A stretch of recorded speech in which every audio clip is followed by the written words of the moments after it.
Rapsodi hidupku sempurna dengan Rapsodi. Shalom saudara-saudari, bertemu lagi dalam program Rhapsody of Reality TNI Malaysia. Hari ini, kita akan mendengar firman Tuhan yang bertajuk Latihan untuk Tanggungjawab yang Lebih Besar. Kerana kerajaan Tuhan bukan sekadar kata-kata sahaja, ia merupakan hidup dengan kuasa Allah. 1 Korintus 4 ayat 20. Dalam pembelajaran kita yang sebelum ini, kita telah belajar tentang kerajaan syurga dan tujuannya adalah untuk mendirikan kerajaan Allah di bumi. Tetapi, apa itu kerajaan syurga? Ia merujuk pada kerajaan politik Yesus Kristus. Alkitab berkata, lambang pemerintahan ada di atas bahunya. Yesaya 9 ayat 6. Ini berkaitan dengan struktur-struktur dan cara-cara politiknya diaturkan. Walaupun kerajaan syurga ada di bumi dan memerintah dunia roh, ia belum lagi memerintah rakyat. Untuk memahami perkara ini, fikirkanlah suatu parti politik yang terdiri daripada ahli-ahli yang arif tetapi belum mengambil alih kuasa ke atas kerajaan negeri atau negara itu. Apabila parti itu mengambil alih kerajaan tersebut, segala-galanya berubah. Dalam cara yang sama, sebaik sahaja kerajaan Allah benar-benar didirikan di bumi, maka kerajaan syurga akan mengambil ahli. Tetapi, buat masa ini, struktur-struktur politik di dunia hari ini akan berterusan jatuh merosot dan dunia akan berterusan menghadapi lebih banyak masalah sehinggalah hari pengangkatan berlaku.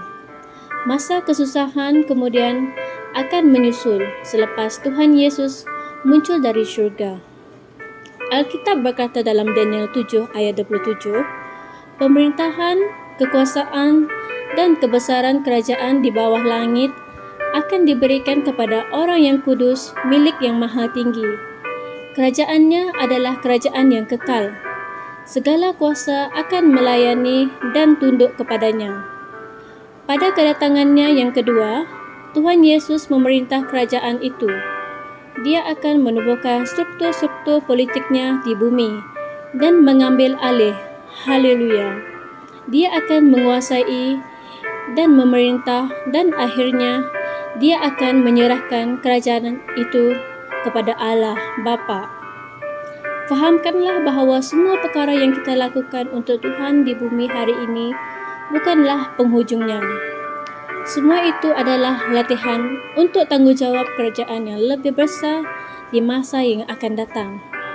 Oleh itu, layanilah Tuhan dengan sepenuh hati dan bertekadlah untuk mencapai perkara-perkara yang besar untuk kerajaan. Kerana kamu tahu, akhirat itu wujud. Mari kita bersama berdoa. Ya Bapa, aku melaburkan masa, tenaga dan sumberku dalam ajaran dan latihan rohku untuk tanggungjawab kerajaan yang lebih besar di masa yang akan datang. Aku diilhamkan dan diperkuatkan untuk kehidupan kerajaan di dalam dan dengan firman. Aku ditetapkan untuk kebesaran melayani kehidupan yang berjaya dan makmur melalui kuasa dan kerja firman-Mu yang efektif dalam diriku. Dalam nama Yesus, amin. Sebagai renungan tambahan, kita boleh membuka Markus 1 ayat 14, Matius 3 ayat 1 hingga 2, dan Matius 10 ayat 7. Sekian saja perkongsian pada hari ini. Tuhan memberkati. Kami percaya saudara-saudari semua telah diberkati dengan perkongsian firman dari Rhapsody Reality.